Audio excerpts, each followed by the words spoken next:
नमस्कार. रामकृष्ण हरी. नामा गावात रमायचा, उनाडक्या करायचा, रावळात जाऊन बसायचा म्हणून नामाला बोलवायला जनीला पाठवलं.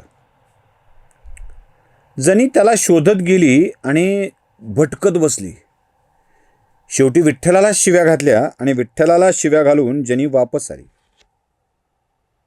आणि या वापस आलेल्या जनीला दामाशेठींनी काय झालंय ते विचारायचा प्रयत्न केला. म्हणाले, जने तू गेली होती बोलवायला? हो. काय झालं मग? मी पहिल्यांदा विठ्ठल मंडपात गेले, तिथे सांगितलं गर्भगृहात आहे, तिथं बघितलं नव्हता. मग रुक्मिणी मंडपात गेले, तिथे बघितलं नव्हता. तिथल्या माणसाने सांगितलं गोपाळपूरला गेलाय, मी गोपाळपूरला गेले, तिथे बघितलं नव्हता. गोपाळपूरला सांगितलं तो विष्णुपदाकडे गेलाय, मी विष्णुपदाकडे गेले, तिथे बघितलं नव्हता. तिथे सांगितलं पुन्हा देवळात गेलाय, मी पुन्हा देवळात आले. मला तो विठ्ठलाच्या रूपात दिसला, विठ्ठलाच्या जागी दिसला. मी विठ्ठलाला शिव्या घातल्या. मग नामा आला, म्हणाला विठ्ठलाला नको का शिव्या घालू. मग विठ्ठलाचं कौतुक केलं आणि परत त्या नामाला घेऊन घरी आले. जनी आपली सहज सांगत होती आणि दामाशेठींच्या डोळ्यातून आसवांच्या धारा लागलेल्या होत्या. नामदेवाला आज बोलायचं हे दामाशेठींनी ठरवलं होतं, पण काय बोललेच नाहीत. माझं पोर काय विलक्षण आहे याचा आनंद त्यांच्या मनामध्ये होता. पण गोणाईंची मात्र धुसफूस चालू होती. हो, सांगत नाहीत, बोलत नाहीत, काहीच करत नाहीत. तो दिवस कसाबसा गेला.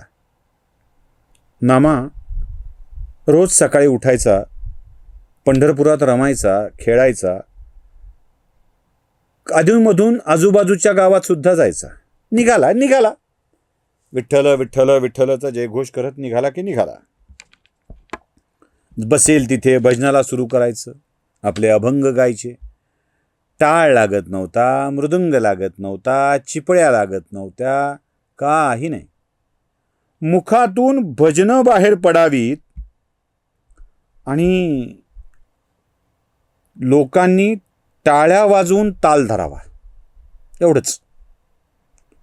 काय वेडेपणा. लोक रमून जायचे हो त्याच्या या भजनात, त्याच्या या कीर्तनात. बुवा म्हणून कीर्तन करायचं नाही आहे, कुणाला सांगायचं नाही, पण जमेल तिथे याचं चालू आणि लोक आपले तिथे बसायचे. दगडे मिळाली, चिपळ्या वाजवाव्यात, दगडाच्या टाळ करावा, हाताचा टाळ्या वाजवाव्यात आणि विठ्ठलाचं नामस्मरण करत राहावं. कधी कधी हा बाहेरच्या गावाला जायचा आणि बाहेरच्या गावात गेलं की लोक म्हणायचे, नामा अरे थांब की रे बाबा. नको, थांबता नाही यायचं, ती वाट बघत असेल. कोण रे? देवळात विठाई आणि घरी गोणाई, दोघी वाट बघत असतील. नाही गेलं ना तर मारतील धरून मला. नामाचं आपलं चालूच. लोक म्हणायचे, अरे थांब, आम्ही सांगावा धाडू. सांगावा कुणाला धाडणार? तुझ्या विठाईलाही धाडून, गोणाईलाही धाडून. नामा इथं आहे म्हणून सांगायला, येईल उद्या म्हणून सांगू. बरं ऐकेल ती का? काय करेल? जहालाय माझी गोणाई, सांगावा घेऊन गेलेल्या माणसालाच बडवेल. तुम्ही कसं काय ठेवून घेतलं म्हणेल ती. मला जाऊ द्या, पुन्हा येतो की, असं नामदेवानी म्हणावं आणि निघावं. कुठल्या गावात रमायचं नाही, कुठल्या गावात मुक्काम नाही की काय नाही. वेड्यासारखा नामा देवपिसा झाला होता. मी देवपिसा आधीच सांगितलं काय की, देव ज्याचा पिसा तो देवपिसा, की जो देवासाठी पिसा तो देवपिसा. अर्थ आपला आपण लावायचा. कारण नामा कीर्तन करू लागला की पांडुरंग कटीवर हात ठेवून नाचत नाचत नामाच्या कीर्तनात हजर राहायचा. सोबत जणी असायची, जणीला दिसायचा. म्हणायची, हा मेला तिथे उभा असतो, कायम उभा असतो. लोक त्याचे पाय धरतात, आशीर्वाद देतो, जगाचं कल्याण करतो. आणि नामदेव कीर्तनाला उभा राहिला की नामदेवाच्या कीर्तनात येऊन नाचतो. किती पाय दुखत असतील ना त्याचे. काय जनीला करावं. लोकांनाही त्या कीर्तनानं वेड लावलं होतं आणि पांडुरंगालाही वेड लावलं होतं. अक्षरशः नाचत नाचत नामदेवाच्या कीर्तनात तो यायचा. नामदेवांच्या शब्दाची गोडी होती, नादाची गोडी होती, भक्तीचं वेड होतं. भक्तीचं वेड होतं, विश्वास, प्रेम. म्हणून नेहमी लक्षात ठेवा, देवाला नुसत्या उपचारांची गरज नाही आहे. नुसत्या उपचार केला म्हणजे भागलं काम, असं नाही होत.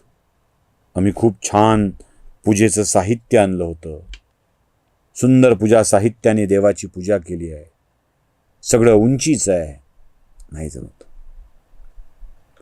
जेवढ्या उंचीचं पूजेचं साहित्य आहे ना, तेवढ्याच उंचीचा भाव मनामध्ये असायला हवा, तेव्हा देव पावतो. देव भावाचा भुकेला आहे, दुसरं काही नाही पाहिजे त्याला. तुम्ही बोलवावं आणि त्यांनी यावं, तुम्ही बोलवावं आणि त्यांनी यावं. ही ताकद तुमच्या शब्दात नसते, तुमच्या आंतरिक भावात असते. तुटो हे मस्तक, फुटो हे शरीर, नामाचा गजर सोडू नये, तुकाराम महाराज म्हणतात. आणि तुकाराम महाराजांनी ते काही हरकत नाही, आम्ही पांडुरंगाने जरी आम्हाला सोडलं तर आम्ही पांडुरंगाला सोडायला तयार नाहीत, असं ते म्हणून विठ्ठल विठ्ठलचा जय जयकार करत पांडुरंगाशी भांडतात. आणि पांडुरंग तुकोबांच्या सगळ्या गोष्टी पूर्ण करायला येतो. हरिणीचे पाडस व्याघ्रे धरी येले, मजलागी झाले तैसे आता, अशी आर्त हाक मारत नको देवराया अंत आता पाहू जेव्हा, असं ती म्हणते ना एक गणिका, तेव्हा तिच्या भेटीला पांडुरंग येतो. जनीकडून आपली सेवा करून घेण्यासाठी पांडुरंग येतो. जनीच्या जात्यावर दळायला पांडुरंग येतो. नामाच्या हातचं अन्न खायला पांडुरंग येतो.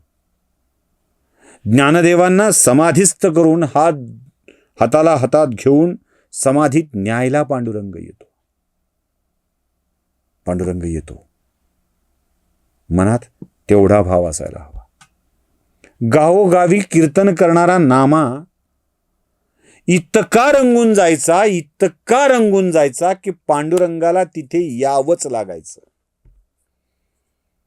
रुक्मिणी म्हणायची, अहो काय हे, मी आहे याचा तरी विचार करा. बाई तू नको येऊ, तू आलीस ना की साक्षात महालक्ष्मी तिथे, तुझी झळाळीच वेगळी.